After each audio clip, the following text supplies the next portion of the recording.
नमः शिवाय। बोल विश्वनाथ भगवान की जय। हर हर महादेव, हर हर महादेव, हर हर महादेव, हर। काशी विश्वनाथ, ओगड़नानी, त्रिकालदर्शी, कैलाशी, अविनाशी भगवान, भूत भावन भूतेश्वर भगवान शिव,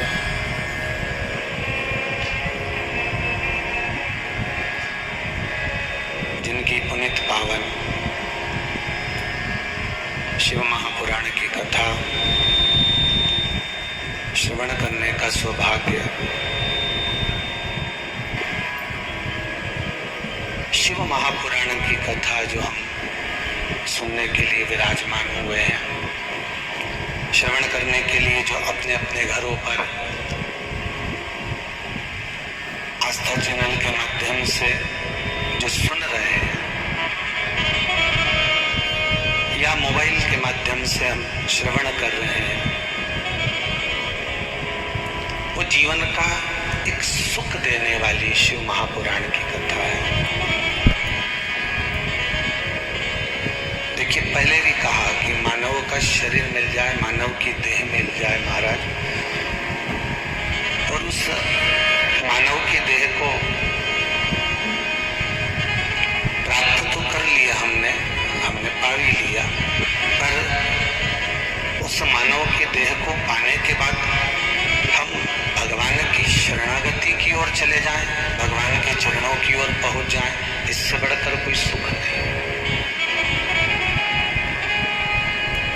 इससे बढ़कर कोई आनंद नहीं है। शिव की चौखट तक जाना, शंकर के पास पहुंच जाना, ये व्यक्ति का, मनुष्य का अंतिम लक्ष्य है।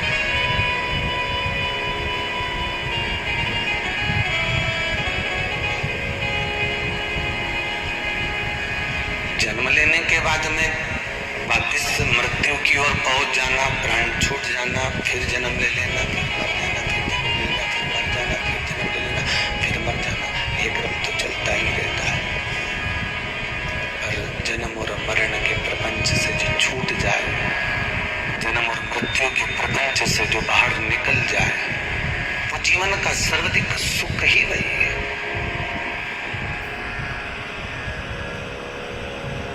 जीवन का सर्वाधिक आनंद ही वही है।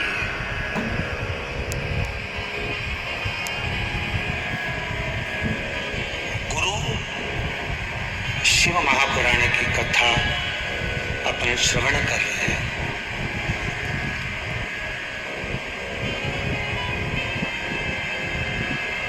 पहले कथा में कहा था 4 गुरु होते हैं।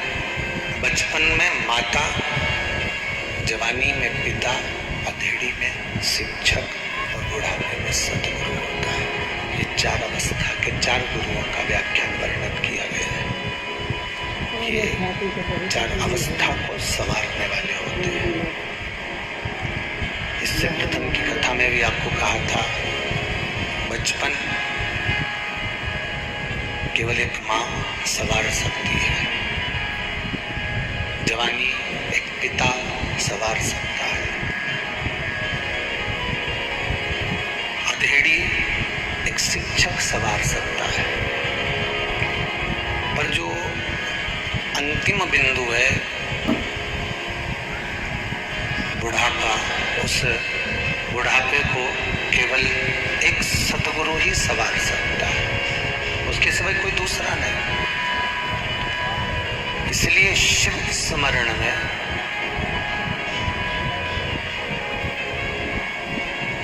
ओम नमः शिवाय, ओम नमः शिवाय, नमः शिवाय,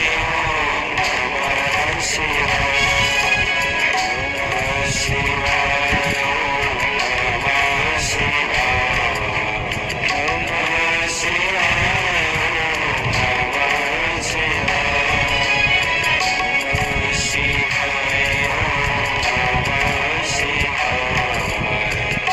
नमः शिवाय,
शिवाय, ओम नमः शिवाय, नमः शिवाय, ओम नमः शिवाय, नमः शिवाय, ओम नमः शिवाय, नमः शिवाय, ओम नमः शिवाय।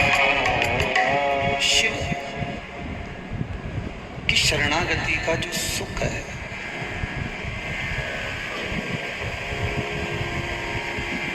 जीवन में वो सुख कहीं प्राप्त नहीं हो सकता।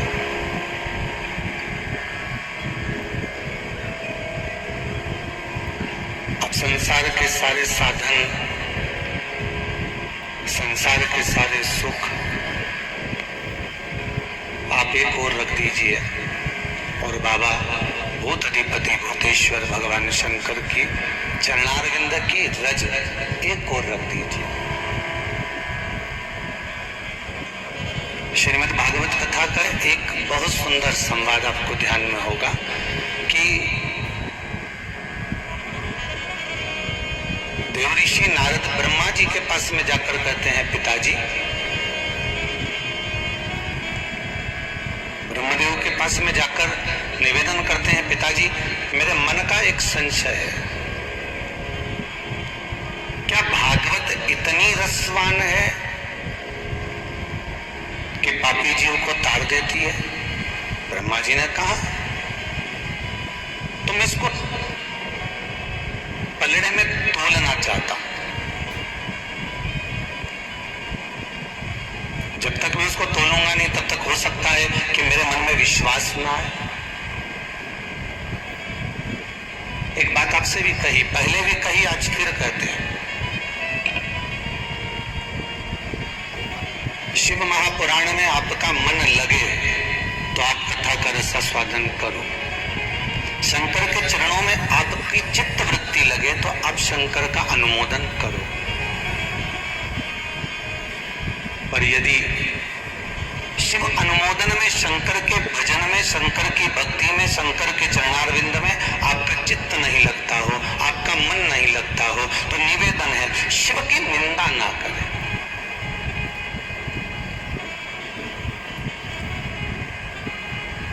ब्रह्मलोक में तराजू लगाया गया, एक पलड़े में श्रीमद् भागवत पोथी को रखा, ये आपने कथा में सुना होगा भागवत जी में। दूसरे पलड़े में सारे साधन रख दिए गए, धन दौलत संपदा सुख समृद्धि सब कुछ रखा, पर सब साधन रह गए हल्के, पलड़ा झुका तथा अमृत का। ये श्रीमद् भागवत कथा कहती है।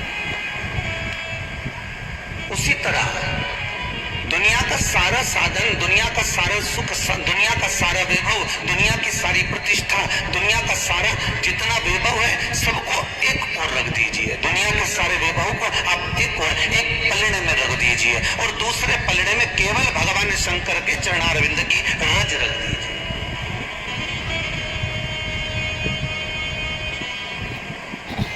केवल शिव के चरणारविंद की एक मात्र कण का रज, मात्र कण का रज, दूसरा नहीं।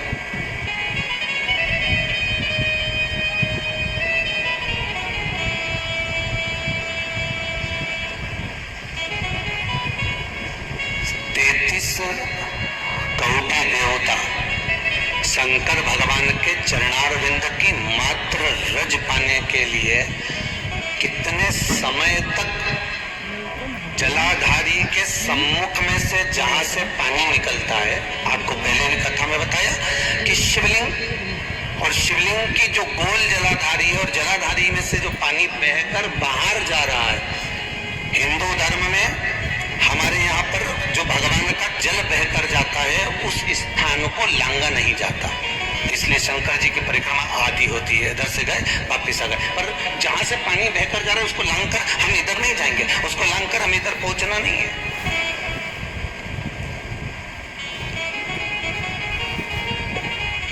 उस जल को हमें लांघना नहीं है, उस जल को केवल हम स्पर्श कर सकते हैं, प्रणाम कर सकते हैं, नमन कर सकते हैं, पर उसको हम लांघे ना। क्यों? तो पहले की कथा में भी कहा था कि 33 कोटि देवता भगवान शिव से कहते हैं, हे ओघड़दानी, हे त्रिकालदर्शी, हे कैलाशी, हे अविनाशी, हे शंभु, हे शंकर, ऐसी करुणा कर दीजिए, ऐसी दया कर दीजिए कि हम आपके चरणारविंद की रज को निरंतर प्राप्त कर सके, हम निरंतर उसका स्मरण कर सके।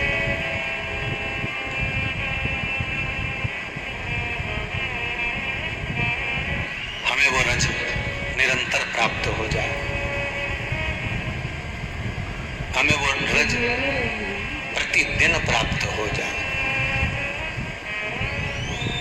और भूले तेरे चरणों की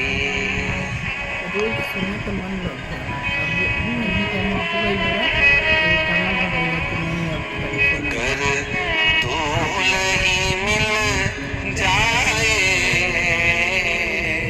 सच कहता हूँ भोले, तकदीर बदल जाए, सच कहता हूँ भोले, तकदीर बदल जाए, भोले तेरे चरण। मात्र शिव के चरणारविंद की रज इस जीव को अगर मिल जाए, मात्र शंकर के चरण की रज इस मानव को अगर प्राप्त हो जाए, तो जीव तो वैसे ही कृतार्थ हो जाए कि भोले तेरे चरणों के होना हमें दास है, तेरे चरण रज से बुझानी हमें प्यास है। अगर सतगुरु के चरण की रज, मेरे शंकर के चरण की रज, शिव महापुराण तो बार बार कहती है, स्कंद पुराण कहती है, अग्नि पुराण कहती है, नर्मदा पुराण कहती है कि अगर कोई 33 कोटि देवताओं का भी अगर कोई गुरु बनकर बैठा है, तो वो मेरा देव अधिदेव महादेव बनकर बैठा है, मेरा शिव, मेरा शंकर, मेरा ओघड़ी बनकर बैठा है।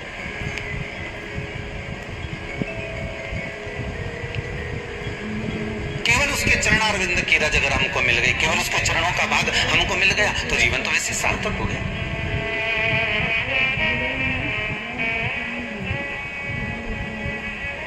पर आदत हमारी बुरी है ना, हम भगवान के चरणों तक जाना ही नहीं चाहते, हम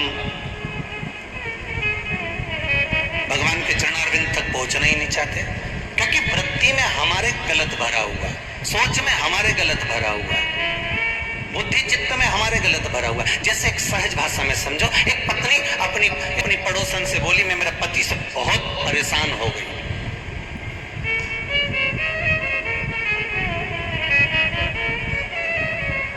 एक पड़ोसन से एक माता बोल रही है, मैं अपने पति से बड़ी परेशान हो गई। इतना झूठ बोलने वाला पति मैंने जिंदगी में कभी नहीं देखा। अरे झूठ बोलो पर कम बोलो, इतना झूठ बोलने वाला पति मैंने जिंदगी में नहीं देखा। गजब का झूठ बोलता है, सुबह से तंग कर रखा है। पड़ोसन ने पूछा क्या झूठ बोल रहा है?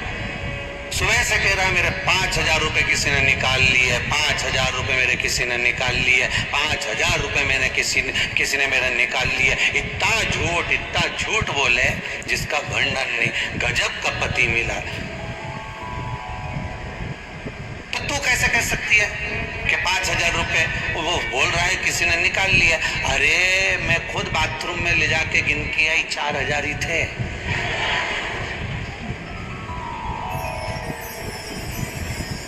अब बताओ ऐसे पति के साथ कैसे जिंदगी निकालूंगी? इतना झूठा व्यक्ति, इतना झूठा व्यक्ति, इसके साथ मैं अपनी जिंदगी कैसे निकालूं? अब तुम बताओ।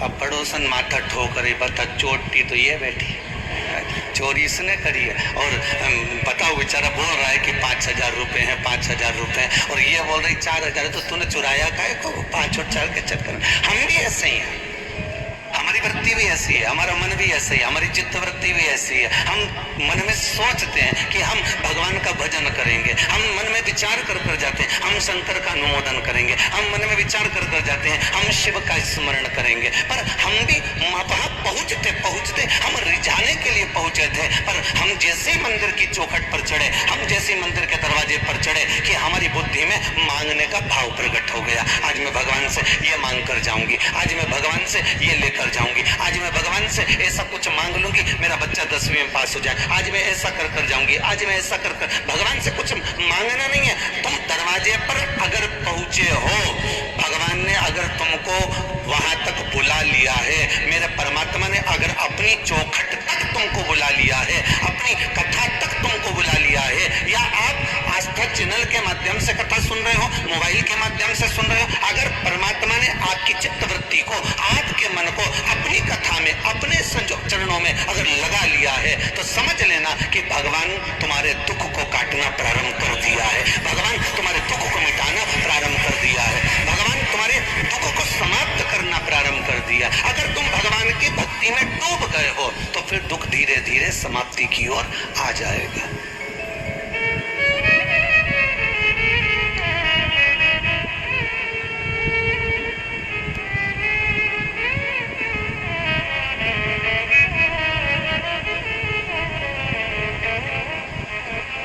जिस समय पर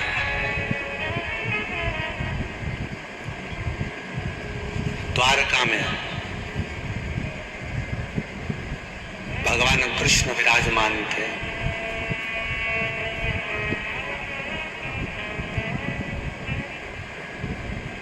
आज माता कालिंदी देवी यमुना ने श्री द्वारकाधीश से प्रश्न किया,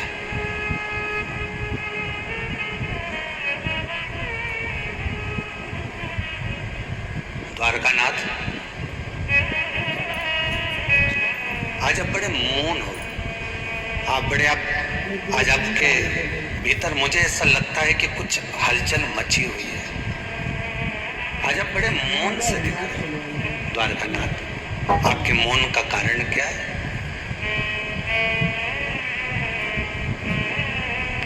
आप किस लिए मौन?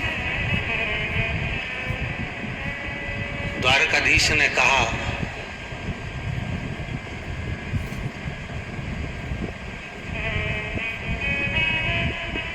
कि जिस गुरु के चरणारविंद में मैंने जाकर विद्या का अध्ययन किया,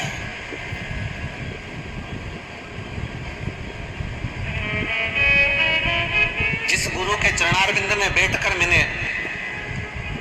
ज्ञान प्राप्त करा है, उस गुरु से छोटे मुझे बहुत वर्ष हो गए, पर आज मेरे गुरु का, मेरा जीवन, मेरे गुरु की आज मुझे भक्ति का जो भाव प्रकट हुआ है, शायद मैं गुरु के करीब में होता तभी भी उनको जान नहीं पाता, तभी भी मैं उनको पहचान नहीं पाता।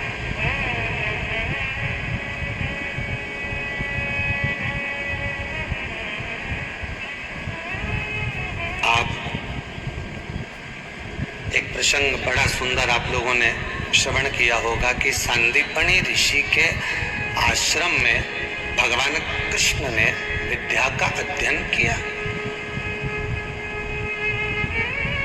पर आपको ये मालूम है कि सांदीपनी बाबा के आश्रम में अगर भगवान कृष्ण पहुंचे हैं, क्या मथुरा में, क्या वृंदावन में, क्या गोकुल में, क्या बरसाने में, क्या नंदगांव में, क्या पूरे जितने आदिक जितने धर्म क्षेत्र हैं, इन सारे क्षेत्र को छोड़कर भगवान उज्जैनी क्यों आ रहे हैं?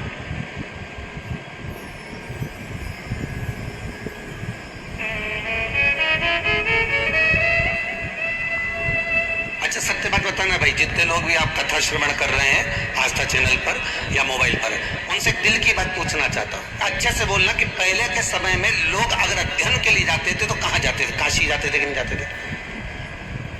कि सब ये काशी पढ़ने के लिए जाएंगे? साहब ये काशी के लिए जा रहे हैं, ये काशी पढ़ेंगे, ये काशी में विद्वत्ता धारण करेंगे, पर मेरा द्वारका का नाथ, मेरा कृष्ण, मेरा द्वारकाधीश, मेरा कन्हैया अगर विद्या अध्ययन करने के लिए जा रहे हैं तो मथुरा छोड़कर, आदि जगह छोड़कर, जहां इतनी विद्वत्ता का भाव हो, जहां इतना ज्ञान चारों तरफ फैला हुआ हो, उस स्थान को छोड़कर मेरा द्वारका का नाथ, मेरा कृष्ण अगर विद्या अध्ययन करने जा रहा है तो उज्जैनी ही क्यों जा रहा है?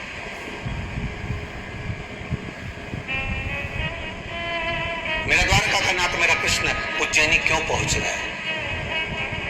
उस अवंतिका नगरी में, उस महाकाल की नगरी में, काल अधिपति की नगरी में मेरा कृष्ण क्यों पहुंच रहा है? किस लिए?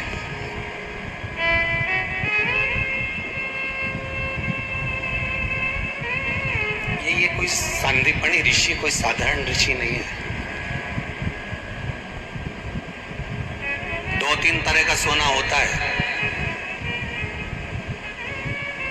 एक सोने में जरा खार ज्यादा होता है ना तो वो चमकता कम है। बोलो सही है कि गलत है? एक सोने में और ज्यादा खार होगा तो बिल्कुल नहीं चमकेगा। असली जो सोना होता है, एकदम असली सोना, जिसको खूब तपाया गया हो और खूब तपाया गया, और तपाने के बाद उस सोने के अगर जेवर बनाए जाए और कह दिया जाए कि इसमें खार मत मिलाना, रत्ती भर खार नहीं होना चाहिए सोने के जेवर में। मेरा जो जेवर बने, मेरा जो हार बने, मेरी जो पाटली बने, मेरे जो करधोना बने, जो भी सामग्री बने, भुजबंद बने, मेरे हाथ का कुछ फूल बने, कुछ भी अंगूठी आदि कुछ भी बने, पर इसमें खार नहीं होना चाहिए। तो सुनार क्या कहेगा, अगर बिना खार के बनाओगे तो टूट जाएगी। इसमें थोड़ा ना थोड़ा तो खार होना चाहिए। तो सुनार कहेगा कि इसमें थोड़ा सा खार मिलाइए, जरूर मिलाइए। पर आप कहो कि नहीं हमें तो बिल्कुल चमकने वाला चाहिए और ओरिजिनल सोना चाहिए, तो वो बना देगा। पर वो अंगूठी, वो चेन, वो तगड़ी, वो भुजबंद अगर असली सोने का बना है और उसमें कोई खार तत्व नहीं है, उसमें कुछ मिलाया नहीं गया है, तो वो चमकेगा तो खूब, पर टूट जल्दी जाएगा, टूट जल्दी जाएगा। भगवान कृष्ण अगर द्वारकाधीश मेरे कन्हैया, मेरे ठाकुर अगर जा रहे हैं सांदीपन बाबा के आश्रम में पढ़ने के लिए, तो कोई सांदीपनी ऋषि कोई साधारण नहीं हो सकते। जो अवंतिका क्षेत्र में निवास कर रहे हैं, महाकाल की नगरी में रह रहे हैं, काल अधिपति की नगरी में रह रहे हैं, क्योंकि काल अधिपति की नगरी में वही विराजमान हो सकता है जिसने काल अधिपति के काल को समझा होगा।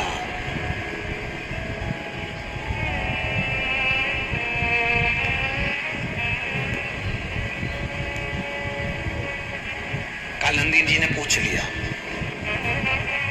आपसे भी निवेदन है कभी कभी अपने पति से पूछा करो तुम्हारा गुरु कौन है।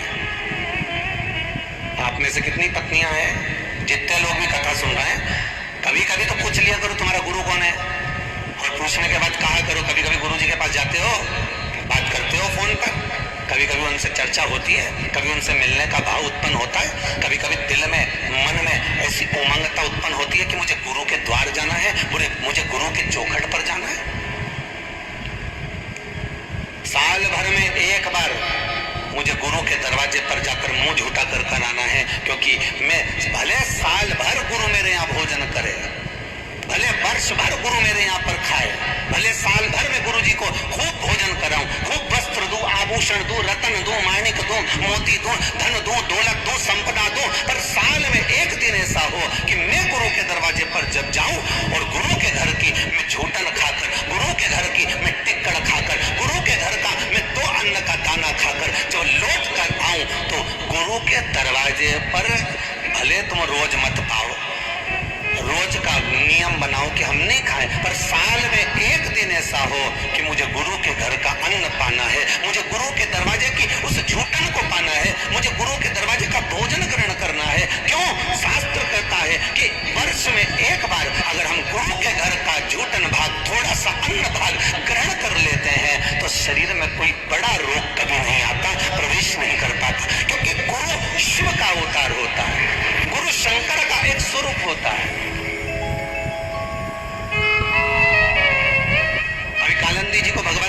ऋषि ये बात बताएंगे कि शंकर और गुरु में क्या अंतर है। इस गुरु शिव महापुराण के अंतर्गत आपको यही समझना है कि शिव और गुरु में क्या अंतर रह गया, ये द्वारकानाथ बता रहा है। और पूरी दुनिया में केवल एक शिवलिंग की स्थापना ऐसी है जो भगवान कृष्ण अपने गुरु की याद में कर रहे हैं। पूरी दुनिया में एक शिवलिंग ऐसा स्थापित करा जो दुनिया में कोई नहीं कर सकता, वो द्वारकानाथ अपने गुरु की याद में कर रहे हैं। कौन सा शिवलिंग है वो? द्वारका जी कौन कौन गया? जितने लोग टीवी पर कथा सुन रहे हैं जरा हाथ उठा लो रे भाई। और मोबाइल पर भी जो लोग कथा सुन रहे हैं भले हाथ उठा लो, हम नहीं देख रहे तो क्या हुआ, तुम दिल से तो उठाओगे। द्वारका कौन कौन गया है द्वारकाधीश के दर्शन करने के लिए? अगर द्वारका गए होगे तो आपको मालूम होगा कि शंकर भगवान की स्थापना जब हम बड़े द्वार पर से, रख लीजिए हाथ, जब हम बड़े द्वार में से द्वारकाधीश का दर्शन करने के लिए अंदर प्रवेश करते हैं तो अंदर जाते से ही राइट में कुशेश्वर महादेव का दर्शन होता है। कौन से महादेव है? कुशेश्वर महादेव।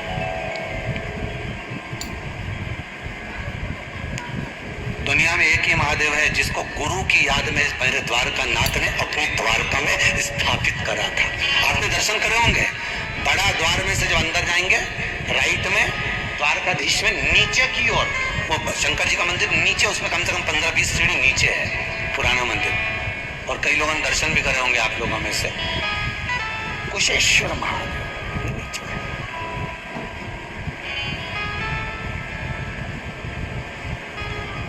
अच्छा, कई लोग तो सोच रहे होंगे हम तो द्वारका गए थे और एक दर्शन नहीं करे, हमने तो 4-6 बार करे और ध्वजा भी देखी, नारियल फेंका भी खाया, प्रसाद भी खाया, दर्शन भी किया, सब कुछ देखा। पर तो ये शंकर जी कहाँ चले गए थे, ये शिव जी कहाँ गए थे?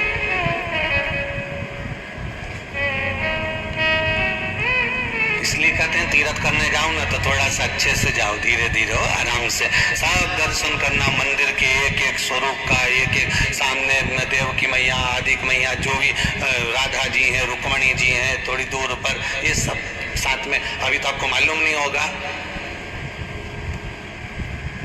शिव पंचायत का मंदिर, सूर्य, भगवान विष्णु, माँ दुर्गा, गणेश जी, शिव जी, ये पंचायत आपको पहले कही है। शिव पंचायत का मंदिर, सबसे पहला शिव पंचायत का मंदिर पूरी पृथ्वी पर द्वारका में ही था।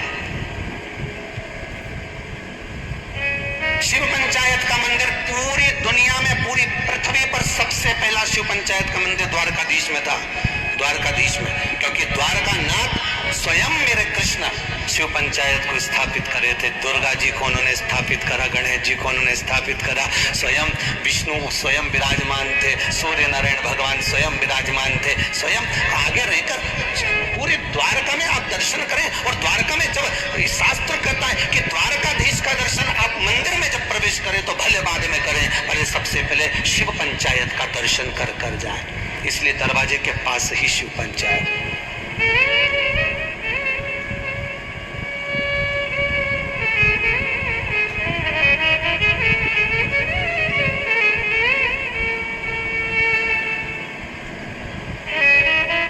गोदावरी से ऐसी क्या प्रीति थी मेरे द्वारकानाथ? गोमती से क्या प्रीति थी मेरे द्वारकानाथ को? उस गोमती का सुख द्वारकानाथ को क्यों प्राप्त हुआ? किस लिए?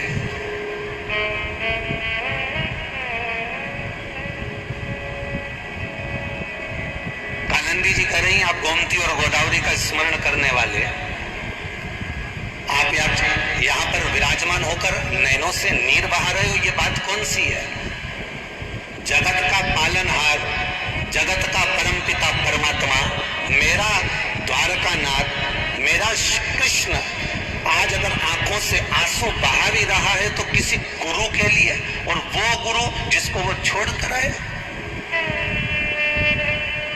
जिनको वो छोड़ा, वो गुरु।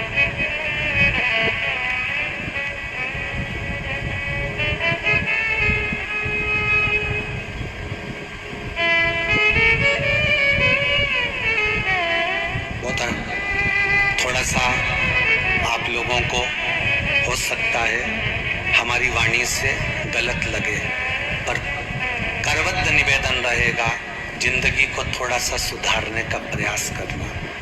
हमने कई जगह पर देखा है, बहुत सारी ऐसी जगह देखी जहाँ पर घर के कोई बुजुर्ग मर जाते हैं, उनका अंतिम संस्कार गांव की जमीन पर, खेत में, बावड़ी के किनारे, कुएं के किनारे उनका अंतिम संस्कार किया जाता है। आपने भी देखा होगा, जितने लोग कथा सुन रहे हैं। परिवार का कोई व्यक्ति, कोई बुजुर्ग, बहुत माना हुआ कोई बहुत प्रबल व्यक्ति मरा, और बुजुर्ग व्यक्ति अगर मरा तो उसको गांव के खेत में, जमीन में, कुएं के पास, बावड़ी के पास कहीं उसका अंतिम संस्कार कर देते हैं। करने के बाद वहां पर एक ओटला बना देते हैं। बोलो बनाते कि नहीं बनाते? ओटला बनाने के बाद वहां पर पांव चरण रख देते हैं। चरण नहीं रखते तो क्या करते हैं, एक शंकर जी का शिवलिंग रख देते हैं। कई जगह पर रखा देखा होगा तुम। हम एक जगह की बात नहीं कर रहे हैं। तुम जब जब रोड के किनारे से निकलोगे, जब जब तुम रास्ते में से निकलोगे, कई खेत में तुमने देखा होगा एक ओटला बना, शंकर जी का शिवलिंग रखा है। कहीं ओटला बना, शंकर जी का शिवलिंग रखा है, नंदी रखा है। फिर कहीं ओटला बना, मंदिर नहीं बना, ओटला बना, शंकर जी का शिवलिंग रखा है। ओटला बना, शंकर जी का शिवलिंग रखा, नंदी रखा, शिवलिंग रखा। और ये नहीं सोचा तुमने कि रख किस जगह पर रहे हो। माना शंकर मेरा शिव, मानते हैं कि शमशान का वासी है, मेरा शिव ओघड़ निवासी है, मेरा शमशानी का निवास करने वाला मेरा भूत अधिपति, मेरा भूतेश्वर, मेरा शंकर मानते हैं, पर उसको विराजमान कहां कर रहे हो ये भी तो देखो।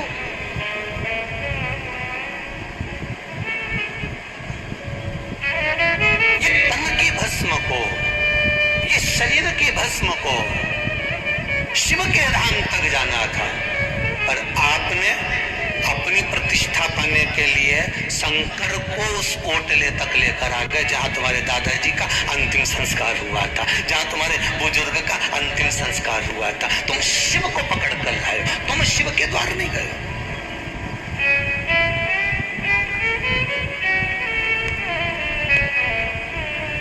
तुम्हें शंकर के द्वार जाना चाहिए था। जब कोई मरता है तो उसको कहां लेकर जाते हैं? शमशान। शमशान क्यों? शिव के द्वार अपन इसको लेकर जा रहा है, शंकर इसको लेने आए, वो बात दूसरी।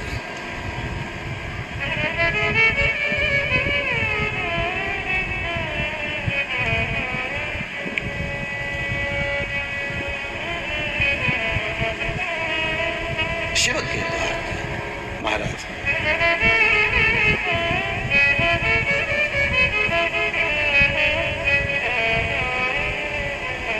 बस एक बात याद रखिएगा, ओटला बनाओ, शिव की स्थापना करो, पर उस जगह पर नहीं जिस जगह पर आपके पूर्वज का वहां अंतिम संस्कार किया गया है, उस जगह नहीं। शिव को अगर बिठाना है आपको मना नहीं है, पर आप घर के लोग शंकर जी को क्यों बिठाए? किसी से पूछना कि इस जगह पर ओटला बना के क्यों बिठाया, तो कहीं यहाँ दादाजी का ऐसा हुआ था तो हमने बिठा दिया। उनको बिठाने का कारण क्या? तो दादाजी की पूजन करने की याद नहीं आए तो शंकर जी पे लोटा भर के पानी चढ़ाएंगे तो दादाजी की भी चढ़ जाएगा।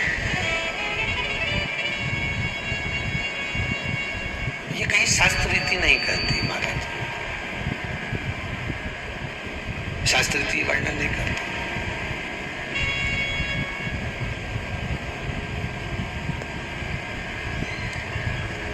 कालिंदी जी कह रही है, नाथ आप किसको याद कर कर रो रहे हो? मेरा कृष्ण मेरे द्वारका नाथ कहते हैं आज मेरे गुरु सांदीपनी को।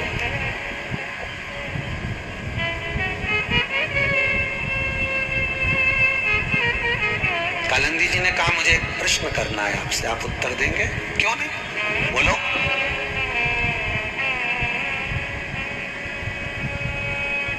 ऐसा कौन सा पुण्य? देवऋषि नारद का कल का संवाद आ गया है, बहुत ध्यान दीजिएगा। नारद जी ने अपने गुरु जी से कहा था कि मुझे गुरु मंत्र देने के बाद आपका नाम रोशन हो जाएगा। आप किसको गुरु मंत्र दे रहे हो? ए मछुआरे, तुमको मालूम है तुम किसको गुरु मंत्र दे रहे हो? आज वही बात कालिंदी जी ने कह दी। ऐसा कौन सा पुण्य सांदीपनी ऋषि ने किया जो आप जैसे द्वारका नाथ उनके शिष्य बने? सुदामा जैसे उनके शिष्य बने। कौन सा पुण्य गुरु कर गए?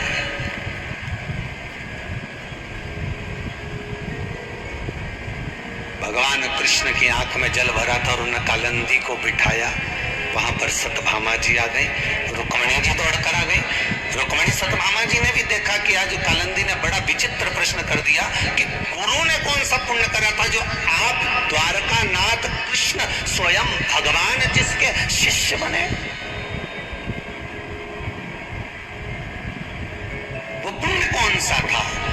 भगवान कृष्ण के मुख से जो शब्द निकला, भगवान कृष्ण कहे ये मेरे गुरु का पुण्य नहीं है,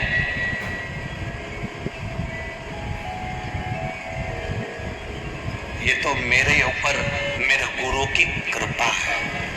मैं चाहूंगा कि मैंने जिंदगी में कौन सा पुण्य करा था जो सांदीपनी ऋषि जैसे मेरे गुरु बने। मैंने कौन सा पुण्य करा था?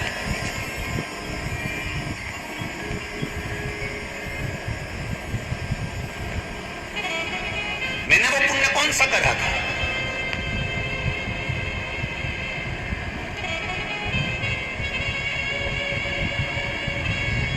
पति धर्म पत्नी से क्यों डरता है?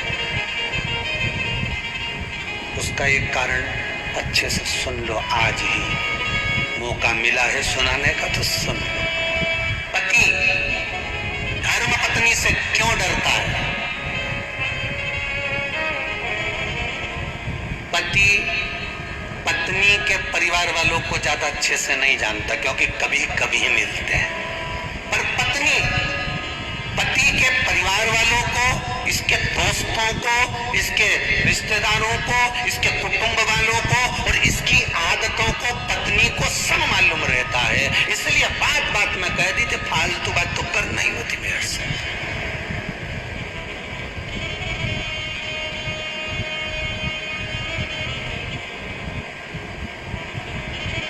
फालतू बात मेरे से मत करना हो, मैं सब जानती हूँ।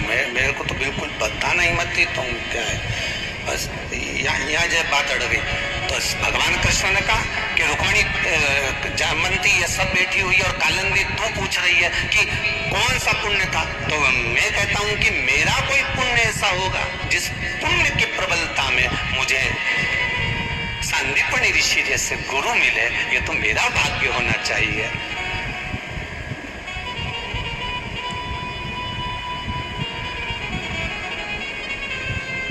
कालिंदी जी ने कहा जिसका चेला इतना बलवान है, सांदीपनी ऋषि का चेला द्वारका नाथ इतना बलवान है, तो सांदीपनी ऋषि कितने बलवान होंगे? और जो सांदीपनी ऋषि इतने बलवान है तो उनका गुरु कितना बलवान होगा?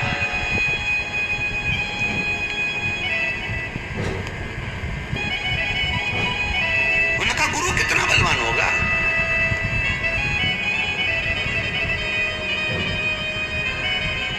प्रभु जल्दी बताओ, ऐसा सांदीपनी बाबा किस गुरु के चेले हैं और ऐसा कौन सा फल मिल गया था उनको? अच्छा, दुनिया के लोगों को लगता है इसके पास जो माल आ रहा है ना, इसके पास जो लक्ष्मी आ रही है ना, इसके पास जो वैभव आ रहा है ना, जरूर इसने कोई सिद्धि प्राप्त कर ली होगी, जरूर इसने कोई विद्या प्राप्त कर ली होगी।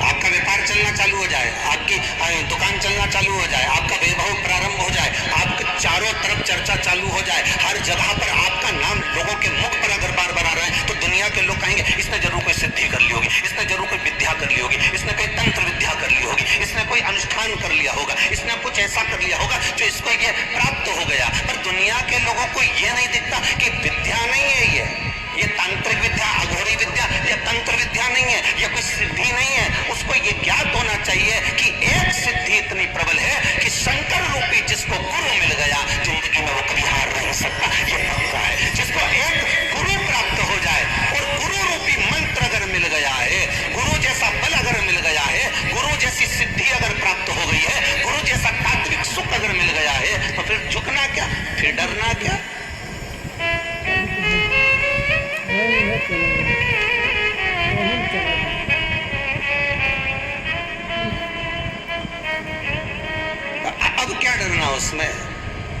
गए ना, अब जन्म लिया तो डरना क्या, फिर लख 84 में पढ़ना क्या, अब जन्म लिया तो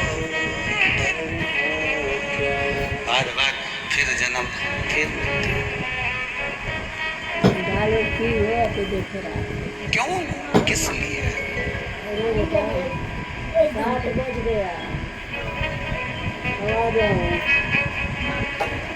भगवान परमात्मा मेरा शिव रूपी अगर गुरु मिल गया,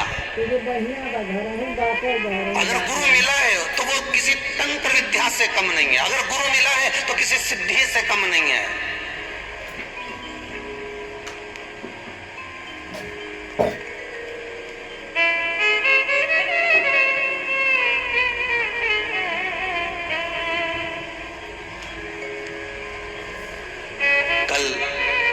किसी ने आशीष जी के पास फोन करा होगा और पूछा होगा कि सीओ वाले गुरु जी ने किसी को गुरु मंत्र दिया है क्या?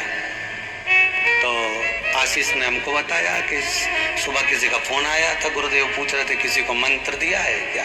तो हमने आशीष जी से कहा मंत्र की जरूरत क्या है, यह शिव महापुराण का मूल मंत्र श्री शिवाय नमस्तुभ्यम दुनिया की चित्त वृत्ति में ऐसा बैठ गया, दिल में ऐसा समा गया, यह शंकर की कथा ऐसी दिल में बैठ गई कि अच्छे अच्छे को पलट कर रख दिया, अच्छे अच्छे को जो कभी शिव की निंदा करते थे, जो कभी शंकर का नाम ऊपर नहीं लेते थे, जो शंकर की कथा सुनना पसंद नहीं करते थे, जो शंकर का अनुमोदन नहीं करते थे, जो कहते थे हम केवल कृष्ण को माने, हम केवल राम को माने, हम केवल इसको माने, हमें शिव से मतलब नहीं, आज बड़े से बड़े कथाकार तक शंकर की कथा मात्र करने के लिए तरस रहे हैं, केवल शिव का अनुमोदन करने के लिए। और वो समय दूर नहीं होगा जब मेरा शंकर एक एक के घट में बैठा होगा और बड़े से बड़ा विद्वान भी, बड़े से बड़े कथाकार भी इसी शंकर की शिव महापुराण की कथा बाज रहे होंगे। वो समय दूर नहीं होगा। यह शिव पुराण का असर, ये शंकर की तात्विक सुखता का असर, वो क्षण दूर नहीं होगा जब शंकर इनकी चित्तवृत्ति में बैठा होगा और ये अभी तक कुछ भी बाचे होंगे, कुछ भी कहा होगा, पर अब शिव महापुराण का चरित्र बाचने का प्रयास करते हैं। ये चित्तवृत्ति में शिव भरा गया है, शंकर उसमें प्रवेश कर गया।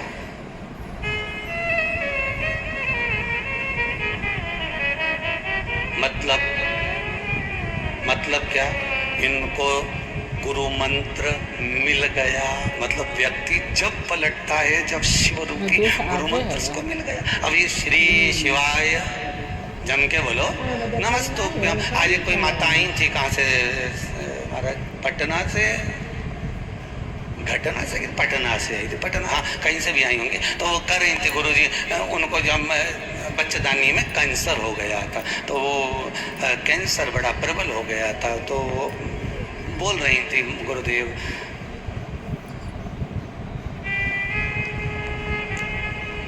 बच्चेदानी में कैंसर हो गया, पर कोई ऑपरेशन नहीं कराया, डॉक्टर हो गया, कोई दवाई नहीं खाना पड़ा। ये शिव की कृपा,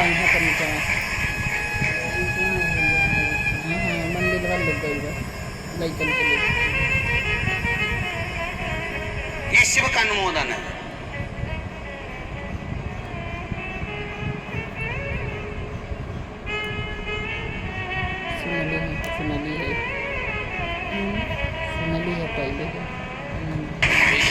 यही शिव कृपा है। शंकर की कृपा बिना दुनिया में कहाँ कोई कृपा करेगा, उसकी कृपा बिना कौन कर सकता। बाबा के पास वचन सुन के जाए। एक दिल्ली से एक बेटी आई थी, वो कह रही थी गुरुजी कहीं जॉब नहीं था, सर्विस नहीं थी, नौकरी नहीं थी, बाबा इसी कृपा कर दिया, सर्विस भी लगा दी और ऐसी जगह पहुंचा दिया बाबा ने कि बस अब तो क्या कहूँ गुरुदेव। ये शिव देखी बने नहीं बा फिर निवेदन करूंगा, जितने लोग टीवी के माध्यम से कथा सुन रहे हो, आपको एक ही निवेदन करूंगा, गुरु शिव है, शिव ही है।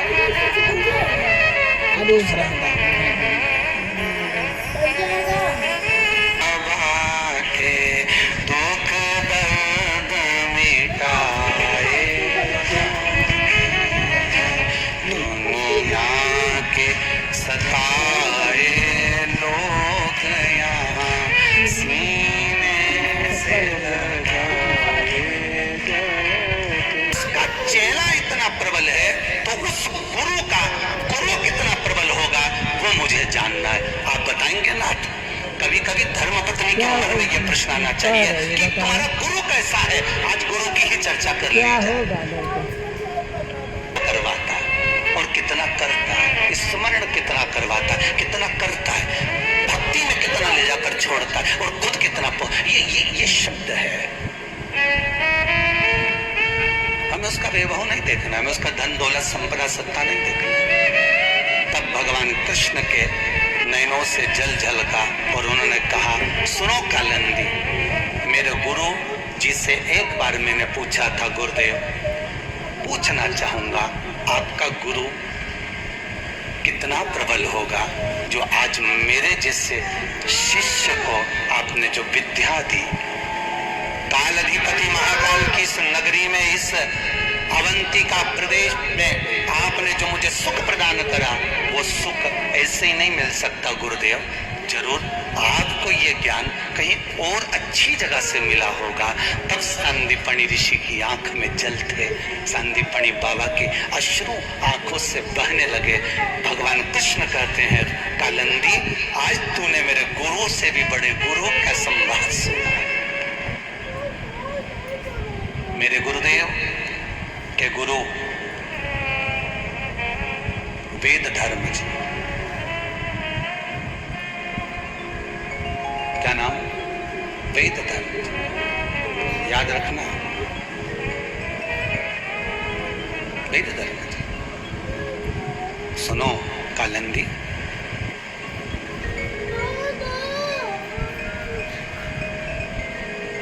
मेरे गुरुजी जिस गुरु दरवाजे पर जाकर विद्या का अध्ययन करते थे, वहां पर बहुत सारे शिष्य थे।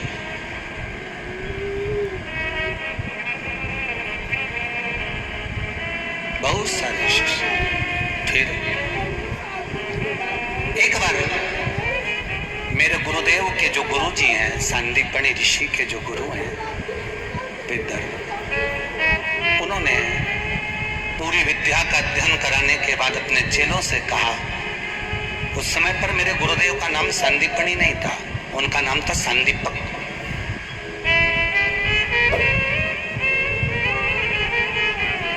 सुनो, सारे शिष्यों ने विद्या अध्ययन करी है, अब मेरा मन करता है कि मैं थोड़े समय के लिए काशी जाऊं। वेद धर्म जी ने कहा मुझे काशी जाना है। जितने भी शिष्य मेरे आश्रम में रह रहे हैं, जितने भी शिष्य इस आश्रम में विद्या का अध्ययन करे हैं, उन सब से निवेदन है कि सब मेरे साथ काशी घूमने के लिए चलो। सब तैयार हो गए चेले, कौन मना करेगा? कौन मना करेगा? जिसको देखो वही तैयार, हम भी चलेंगे, हम भी चलेंगे, हम भी चलेंगे। सबने तैयारी कर ली, ने बैग जमा लिया, ने पोटली बांध ली और सब तैयारी करके बैठ गए कि कल गुरुजी के साथ में सब काशी जा रहे घूमने के लिए। सबकी तैयारी हो गई। दूसरे दिन सवेरे गुरुजी ने सब चेलों को बुलाया और वेद धर्म जी ने कहा, सुनो बेटा, सब काशी चलो, मना नहीं है, पर एक बात अच्छे से सुन लेना। जब मैं काशी में पहुंचूंगा, जब मैं काशी में जाऊंगा, काशी में पहुंचने के 4 दिन बाद, इसको कहते हैं गुरु, अपनी गति गुरु खुद बता रहा है। काशी में पहुंचने के 4 दिन बाद मैं कोढ़ी हो जाऊंगा, मुझे कोढ़ हो जाएगा और मैं आंख से अंधा हो जाऊंगा, न चल सकूंगा न फिर सकूंगा। मेरे शरीर से पीप बहेगा, रक्त बहेगा। और तुम सबको सेवा करना है मेरी, ना मैं हिलूंगा न डुलूंगा, तुम सब मेरी सेवा करना। इतने में सारे शिष्य सोचे गजब का टेंशन दे दिया। और सुनो, जब व्यक्ति को रोग हो जाता है, शरीर कष्ट देने लगता है, तो व्यक्ति चिड़चिड़ा हो जाता है। मैं गुस्सा भी बहुत करूंगा। अब तुम में से जो मेरे साथ चलना चाहता हूं मेरी सेवा के लिए, चल चलो। एक बोला मुझे तो मेरी मम्मी की याद आ रही, एक बोला मेरे को मेरे पिताजी याद आ रहे हैं, एक बोला मुझे सपने में मेरी बहन भाई दिख रहा है, एक बोला मुझे मेरी गौ माता दिख रही, एक बोला मैं ये आश्रम खाली रहेगा कौन देखेगा, मैं इसी को देख लूंगा, एक बोला मेरे को तो जाना है, मेरी तो शादी पक्की हो गई, एक बोला मुझे तो ऐसा करना, मैं तो वहां सब छुट्टी मार दिए, सब चले गए, केवल एक सांदीपक बचा, केवल एक सांदीपक बचा। संदीपक ने आकर कहा, गुरुदेव आप चिंता न करिएगा, मैं आपके साथ चलता हूँ। तुझे मालूम है शरीर में मेरे कोढ़ हो जाएगा, पीप बहेगा, कीड़े पड़ेंगे, अंधा हो जाऊंगा, देख नहीं पाऊंगा, संभालना तुझे पड़ेगा, रोटी तुझे खिलाना पड़ेगी, सेवा तुझे करना पड़ेगी, दवाई गोली तुझे करना पड़ेगी, औषधि तुझे करना पड़ेगी, सब करूंगा, गुस्सा में करूंगा, सब करूंगा, चलो। ये है मेरे कृष्ण के गुरु के भी गुरु, और ऐसे थे मेरे भगवान कृष्ण के गुरु। गुरु पद कोई साधारण में नहीं मिल जाता, सहजता में नहीं मिल जाता। ये सास उन सुनाती है ना अपनी अपनी सास की कथा बहुओं को, तो बहुओं को तो लगता है ऐसी होती थी क्या है? और सास सुनाती थी, हमारी सास एक जरा सी दाल बिना पीने तो डालते, सारा सामान उसको बिल्कुल टाइम टू टाइम चाहिए, 8 बजे ये वो, और जरा सा चौका बिगड़ा हुआ रसोई घर ऐसी जरा सा पलेथन गिर जाए, सास तो ये सब बोलती थी। वो तो आज की सास उन क्या बोले, और ये बहू उनको सास उन बताए तो इनको तो ऐसा लगे कोई ऐसी सास होती थी, ऐसी होती थी। पर बताए तो गुरु के गुरु भी बता रहे, ले गए और वेद धर्मा जी पहुंच गए काशी में। काशी में पहुंचने के बाद गुरु तो गुरु, उसको तो मालूम है कब क्या होना। 4 दिन के बाद वेद धर्मा जी को कोढ़ हो गया, कोढ़ी बनकर गिर गए, नीचे पड़ गए, आंख से अंधे हो गए। उनको एक छोटी सी कुटिया में रखा, छोटे से भवन में रखा, और संदीपक जी ने उनकी सेवा करना प्रारंभ करी। इतनी सेवा करी, इतनी सेवा करी, इतनी सेवा करी कि खुश।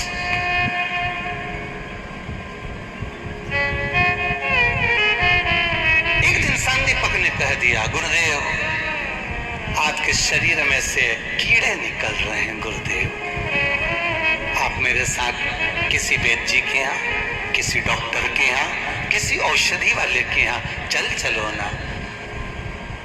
गुरुजी बोले, तेरे जैसा व्यक्ति मैंने नहीं देखा संसार में, सेवा से पीछा छुड़ा रहा है मेरी,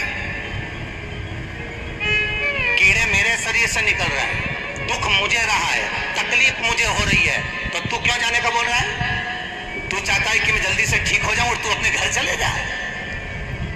गुरुदेव आपका कष्ट नहीं देखा जाता, आपका कष्ट। शिव कथा कर रही है, कष्ट गुरु का नहीं देखा। जैसे जैसे नरेंद्र, जैसे स्वामी विवेकानंद को नरेंद्र कहा जाता था। स्वामी विवेकानंद रामकृष्ण परमहंस जी के पास आज बैठे हुए थे। रामकृष्ण परमहंस जी के सामने भोजन की थाली रखी थी। रामकृष्ण परमहंस जी भोजन नहीं कर पा रहे थे, इतना खास रहे थे, इतना खास रहे थे। स्वामी विवेकानंद देखकर तड़प रहे थे, क्योंकि रामकृष्ण परमहंस जी के गले में कैंसर हो चुका था, भोजन नहीं कर पा रहे थे।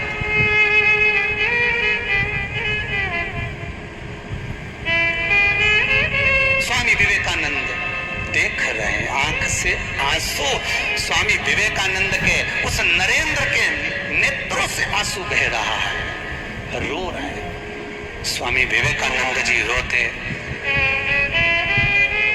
बोलने वाले थे कि गुरुदेव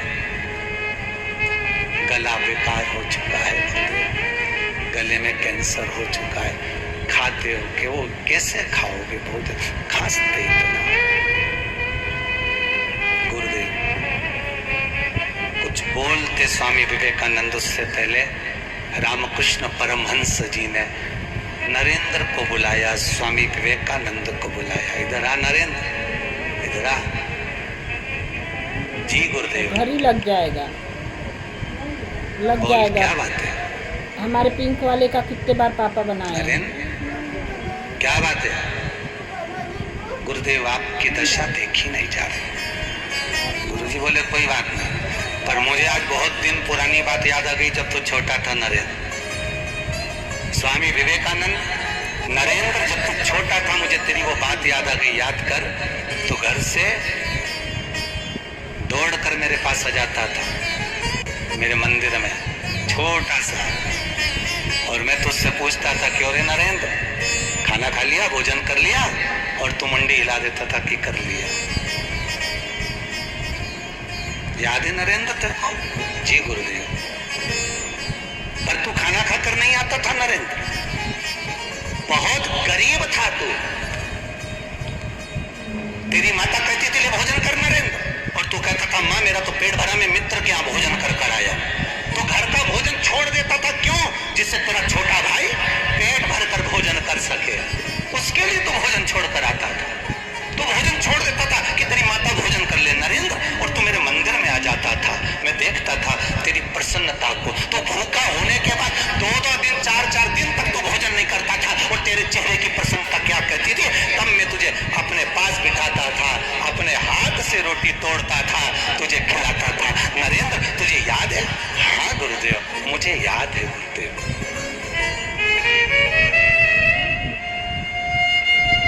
तू भूखा रहता था, मैं तुझे भोजन कराता था। नरेंद्र बोले, स्वामी विवेकानंद बोले गुरुजी एक मन में प्रश्न पहले भी था और आज फिर है। गुरुजी बोले प्रश्न क्या है? कि प्रश्न ये है कि तुम मेरे मन की बात जान कैसे जाते थे कि मैं भूखा हूं?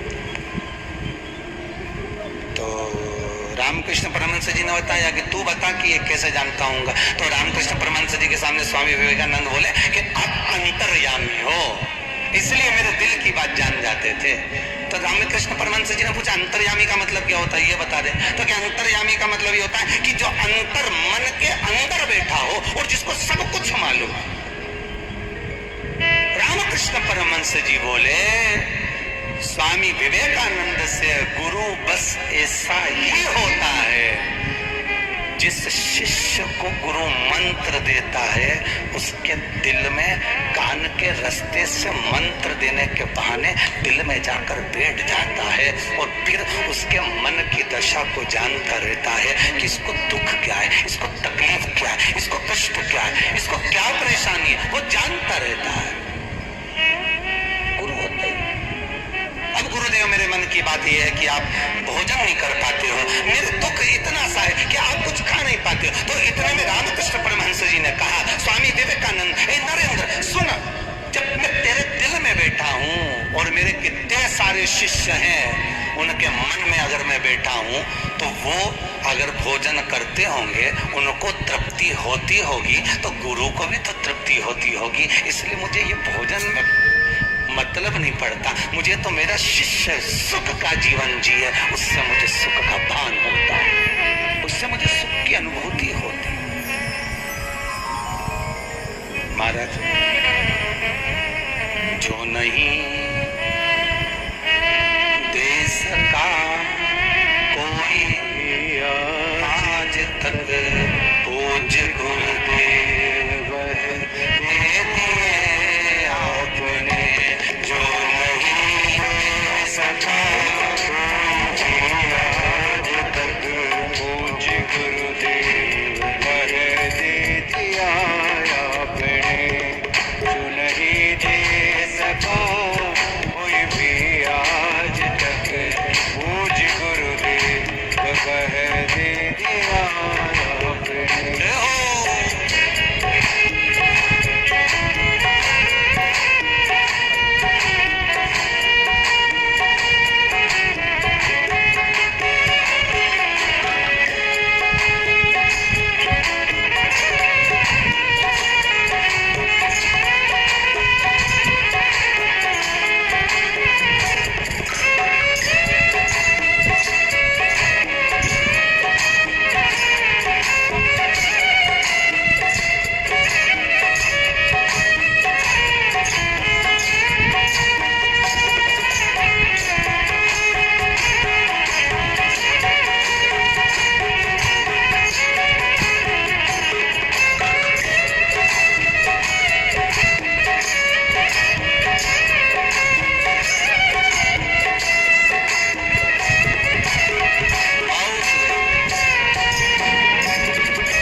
जाएगा तब आएगा।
भगवान देवाधिदेव महादेव से बड़े आनंद के साथ, बड़े विश्वास के साथ बाबा देवाधिदेव महादेव से अपने दिल की बात भाव से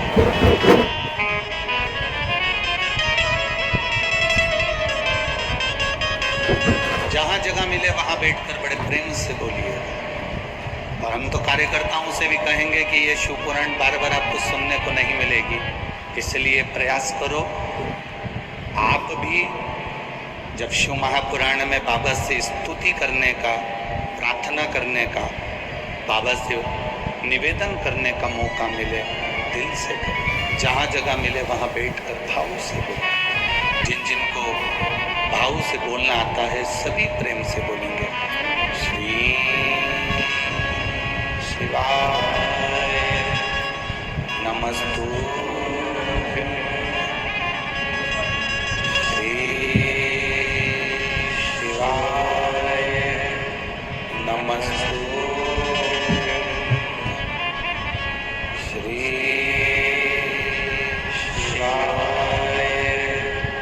नमस्तु श्री शिवाय नमस्तु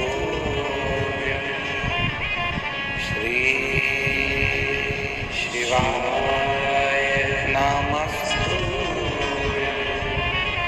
बोला सब दुख का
शमशाने वासी हमारा ओ भोला सर्व दुख का